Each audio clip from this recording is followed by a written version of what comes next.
picking up on what you were saying about Mustard Tree. I think Mustard Tree is, in my understanding, quite a different animal to a traditional homeless place in terms of what he's saying about the facilities that they offer. Yeah. They have, if I'm not wrong, some back to work and preparing people to go back into industry, but I believe they try and stay away from direct provision, which might be why he's got such a bad opinion of them. Yeah, maybe. There's other charities that are more for like, you are completely homeless. Yeah. And they're like the next stage in there where you've started getting somewhere to stay and it's to help. Yeah. That's why I want to work with them. Actually, after this, I actually want to go there and just be like, could we get food vouchers? Or what if we just dropped off 20 sleeping bags, 30 sleeping bags?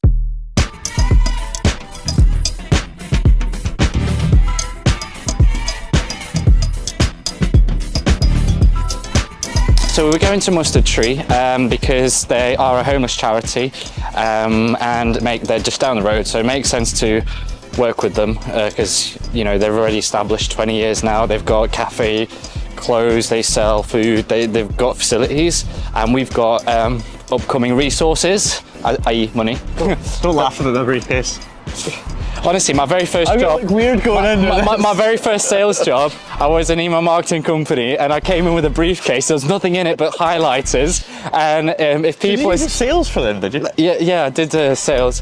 And when I got the job, they said, Anton, what was in that briefcase? Because they all laughed, thinking, what is this 18-year-old kid coming in with a briefcase? They've got something on.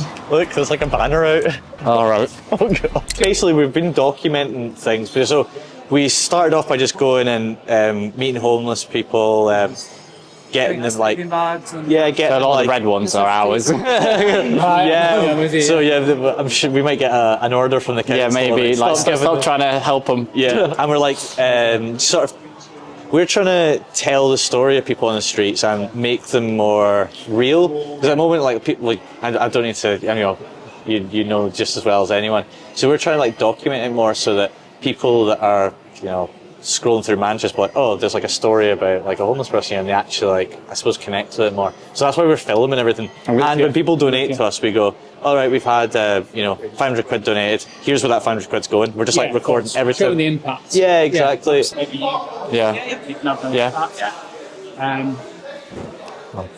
this is the community shop. Yeah. So everything here has been donated, usually by individuals. Yeah. So if someone's got an old couch they want to donate, don't want it to go to landfill, don't want to pay for the council to take it away, it's in perfectly good order, and they can call us and arrange a free collection, and then we will go out with one of our furniture collection vans morning and afternoon and be able to take those items. Oh, amazing. Those items get brought back here, get priced up, and we will either sell them, very, very affordable, 60 quid for a couch, some revenue for the charity. But we're also relatively unique because we also gift about 40% of everything we get donated as well. What's that mean? It's usually to people who've previously been homeless but they've moved into a new secure tenancy. And they have no furniture. Exactly, yeah. So what you find is when people move into maybe a council house or social housing, a lot of the time because of health and safety, because there's been a house clearance, there's nothing in there. So the most you might get is a pair of curtains. You might get a fridge, you might get a sofa. You certainly won't get small items to say like make a house a home. Dining table, chairs, wardrobes, bedside cabinets, that kind of stuff. So you gift what, 40%? So we gift 40% of everything we get donated.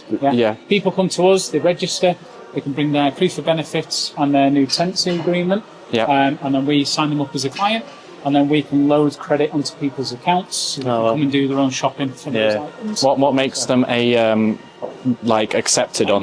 Criteria. Generally, it's usually people who've previously been homeless, so that's either street homeless or they've been in temporary accommodation, like in a hostel or like a hotel or private rented, but they've got into their new social home or tenancy. So that housing is now theirs and they're going to stay.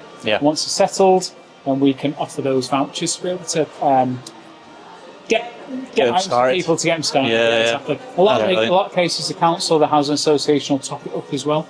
So people might get between £100 to £150 to come and spend. And our whole model is hand up, not hand out. So we want to help people. You can load credit onto Weird. Yeah. That's exactly what we wanted to do. Exactly. We were What thinking, happens at the tills. do you have like a gift card or something that they can spend, or how do they get the Yeah, it credits? just gets loaded onto the account. So once somebody is registered, we will load that information on, so they have their settled status, so they have their settled home. That information will be put onto their account, and when somebody comes in with their new tenancy voucher, they will hit their items, and it all gets taken care of at the tills. What if they haven't got a home, if they're street homeless? Could they have an account or Yeah, credit? you can still register with us, Yeah. and we'll be able to offer other provisions. So if you've got no recourse to public funds, which is usually if you're street homeless, or you might be destitute asylum seeker, you might not have a bank account to be able to claim benefits, Yeah. then we can offer credit for clothing and food. Yes, as well. that's what we wanted to do. We wanted to give people food. Is it like just breakfast, lunch, or? Sorry, in a second. Yeah. We've got a food club. We do have a training kitchen upstairs where we provide hot meals. Yeah. Our food club is usually for people who are on benefits or universal credit, struggling to make ends meet, or could be street homeless clients, could be refugees, asylum seekers. Because a lot of places maybe won't accept, like they won't want people who are street homeless sitting in their restaurant or their cafe usually, so it's nice. That perception, isn't there? Yeah. And we've got a community cafe which I'll show you as well, where everybody's welcome, and I'll take you around and I'll show you that. Yeah, as well. and just we're also like, I'm trying to find out and ask questions. A bit like, you know, if you've seen Stephen Bartlett, he knows nothing about it. It's just like, let's find out about it. We want people to ask questions. It's a bit awkward if we were speaking to you without the camera on, and then we have to ask it all over again. Like, you know, for the people. So it's better to be, we're trying to be authentic. We're not trying to be like stage anything. Yeah. We're just literally just having a camera follow us around. I absolutely hate the camera. I hate it. It gives me I super. don't know. I do that many. I don't know. We want to know. We're curious. Do it a lot. Expert. Do it a long enough time. Yeah, you're doing well. Yeah, you're great. I was saying, do you know how many homeless people there are? Because we're trying to find out that number. Like street Numbers- homeless. Yeah, numbers fluctuate. I mean, what I can say is it's rising again because of people at threat of eviction. Obviously, what's going on with the refugee crisis at the moment. Yeah. So numbers were periodically coming down. COVID changed a lot. We had the Everyone In initiative, which was fantastic when we came out of that crisis into cost of living, inflation, It's one rising thing after the other, rents. isn't it? Everything compounded. It was the perfect storm, which resulted in an increase of homelessness again. A lot of people are struggling. So we have noticed an increase of footfall, traffic coming to us. I think last year, across our 3 sites, because we've got 2 sites in Salford, had over 100,000 visits to those 3 hubs. That's not necessarily everybody in crisis. Yeah. You guys coming in today, to see me. Footfall is just anyone, you mean? Footfall, Yeah. Because we are open door and we're welcoming and it's no appointment necessary, there was a So they could also just be buying stuff or just coming for.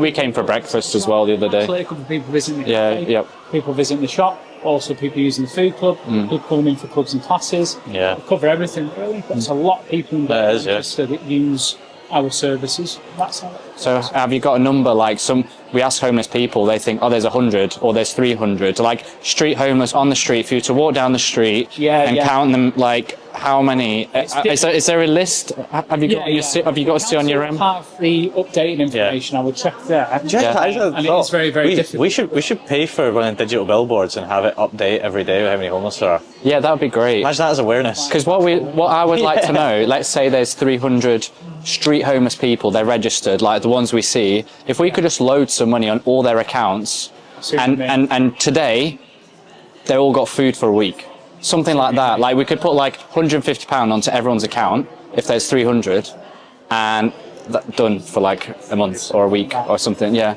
I mean, I'd be happy to discuss it with the team and see, what would work best. Because we're trying to aim at like street homeless for now. Like we're going to work up the ladder, but we're trying to like go urgent, worst case scenario. We heard like Mustard Tree maybe is in just maybe, is it just after that you try and save people who are just becoming homeless, or is it just the full range? Our focus really is prevention. Prevention, The majority of people we work with are at risk of becoming homeless. Yeah. And it's either, it could be people at threat of eviction. Our food club, it's not a food bank, it's more like a food pantry or community grocer. People do pay a small contribution to use it once a week. It's £3 per visit if you're on the universal credit or you receive benefits. If you're street homeless, you don't pay, you receive credit on your account every month. And the whole idea behind it is to take the pressure of that doing a weekly shop. Yeah. Essentially, alleviates that food poverty pressure. Yeah. but our costs have gone through the roof. We have to buy most of it in. Yeah, it's doubled or tripled in the last few years. Isn't it? Like we would like, if you had a gift voucher thing right now, I would literally buy 100 vouchers right now, and I would just give them out. Or if we said, how much money are people like spending here, we'd just be like, send us the bill. Yeah, which I can find out. Yeah. Because we've got about probably 80 people. And same for the food. Like, if you had vouchers, do you have vouchers or not? Not at the moment. Well, we have credit. Credit on the account, but not. It's all digital. It just gets loaded on, depending on somebody's circumstance. Yeah. But there is always a monetary value attribute. Yeah, because it feels more dignified, like you said. Exactly. Yeah, I like that. Yeah. The 4% gift in the shop doesn't cost us money because all the furniture is donated. And that's why we can afford to give away so much. Could we set something up where we can create a voucher, and let's say we give away £100 mustard tree voucher to people on the streets, and say give that, and then they would load the credit, and then you charge us at that point, so we get billed for when they put that into the credit. Possibly. I can discuss that with the So we can create like some sort of card. Yeah, because we've done that before with with furniture, like local school or college. So we would invoice them an amount. Yeah. They get a bespoke voucher on their end, which they give to the client. Yeah. And then the client brings it to us. It's already been prepaid. Yeah. Yeah. And then they would just redeem that against the items in the shop. Yeah. So I can discuss that with the team. Oh yeah, It might incentivise people that haven't come in at all and found out about mustard and services and the support they can get, maybe. Yeah. Because it might look a bit, I don't know, I'm making assumptions, but someone might go, I'm not going to go in there because maybe I'm not in a position to go in there yet. Yeah, there is a bit of perception issue for the footfall we get. There's still a lot of people out there that don't realise they can just walk in. Yeah. You don't have to be in crisis to come to Mustard Tree. That's why I wanted to record as well, so people can be like, oh, I didn't know, I could actually come into Mustard Tree. Yeah, absolutely. Yeah, so it's great information. Use the community shop. It's like any other charity Yeah. shop. The difference is there's more of a support needed and at the same time, definitely. This is like what I had an idea. We could set up a shop, and I wanted something like this in our shop, food. But I was like, you have that, and you have that. I was like, could we stock that for you, or could we work with pay us. for? Yeah, that's what I mean. Work with us, yeah, because you already have the facilities, and if you're happy to go off what we need, we work together. Yeah, as long as we can go and meet people on the street and go, here's a voucher, go get food there. Here's a voucher. Get food there, and then each voucher is like worth £100 or something like that that you load credit and then on. once we've got people in, that's when we can talk about the options. Yeah.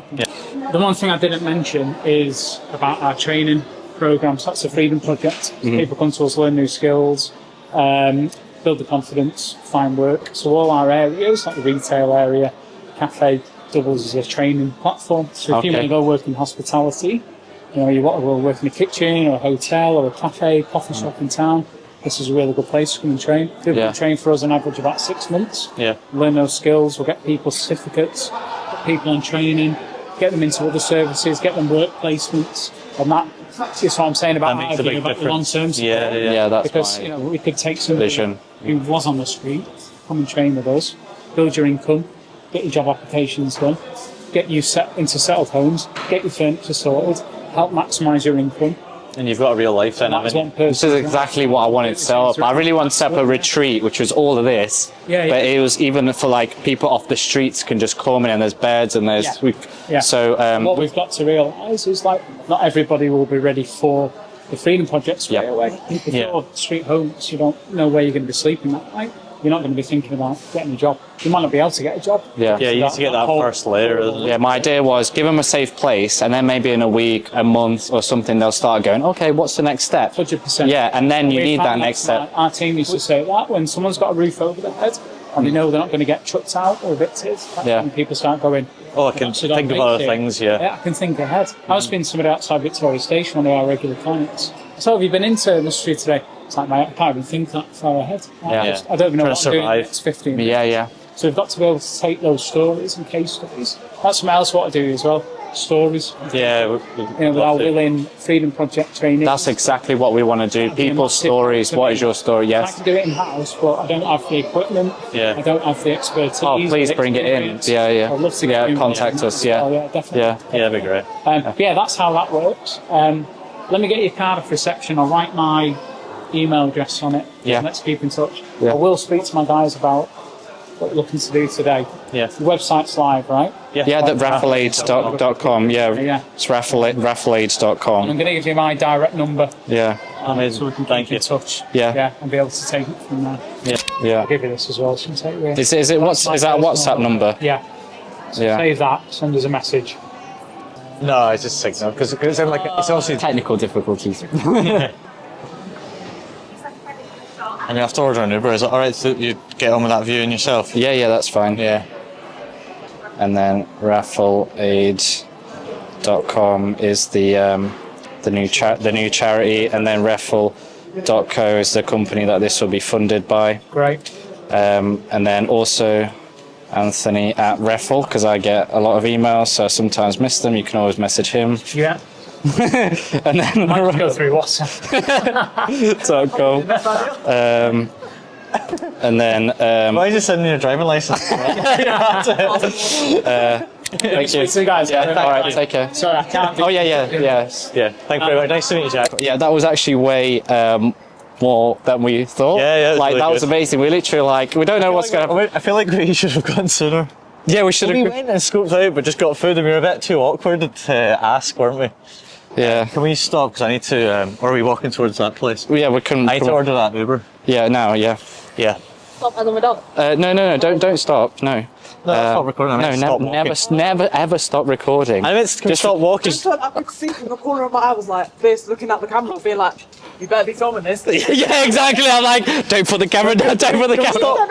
Can we stop walking so I can order my Uber? Yeah, that was really good. He gave us a whole tour. We found out so much about Yeah, Mustard he gave us Tree. loads of information about homelessness in general in Manchester. Yeah, we tried to be careful with the filming, but he saw our excitement, and he's going to find out how we can help. And I would absolutely love that whole credit thing I was on about. If there's a list of like 100 to 300 people that They've got the database. homeless, they've got the database, Yeah. and we could just load like money onto it, and then they can invoice us or something like that. They have free meals, Yeah. they have free clothes, and then there'll be like hopefully a storage where we can store like 50 sleeping bags and replenish them either there or down there. Yeah, well, that's the big thing is going to be. It sounds like they've got really good connections with the whole, like all the charities. And you're saying that they're like a central hub where once a month all the charities come under that one roof and they all discuss what's going on. So it'd be good for us to slot in there. Yeah. And, selfishly, we're going to figure out what's missing there, and hopefully we could just box that off. Yeah, that would be great because it's just down the road.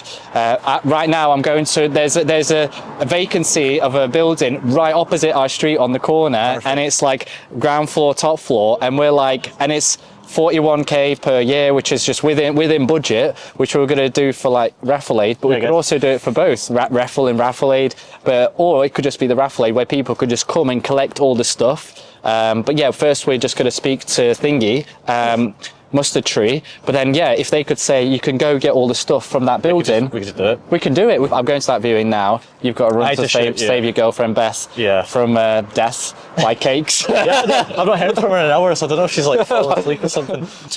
You can tell Goodbye. Oh wait. Oh, that was good. Right, I'm going to the viewing. How are you not from the same mood? Rita said we're like lost brothers from another time. Oh yeah. So I'm late for this viewing. Sorry, had to leave for a meeting. Can arrange for Monday. Fuck's sake. Yeah. So okay, he's got to rearrange for tomorrow or Monday. Okay, sorry. Can do tomorrow. Being in Mustard Tree. So yeah, thanks for tuning in. That was a really successful episode. We literally thought we were gonna go and they'd be like, yeah, no one in. But actually, he gave us a whole tour and it seemed like he was truly passionate about it. Show us which building. Yeah, it's this one. So this is the building. So it's for rent and it's seems quite big inside. Our office is just there, opposite. So it's 2 stories and it's actually cheaper than our office. And our office is half the size of the ground floor here by the looks of it. Yeah, no, our office is basically half the size of this ground floor. And it's got the whole ground floor, double the size of our office, and upstairs for the same price as our office. So I was like, this sounds good. Maybe we can be upstairs and the charity downstairs. Yeah, we'll see. It's just keep doing viewings and hopefully something will come up. I believe the universe will show us something. So yeah, we could be here, we could be down there, we could be working with Mustard Tree. So tune in to the next episode and you'll find out what happened.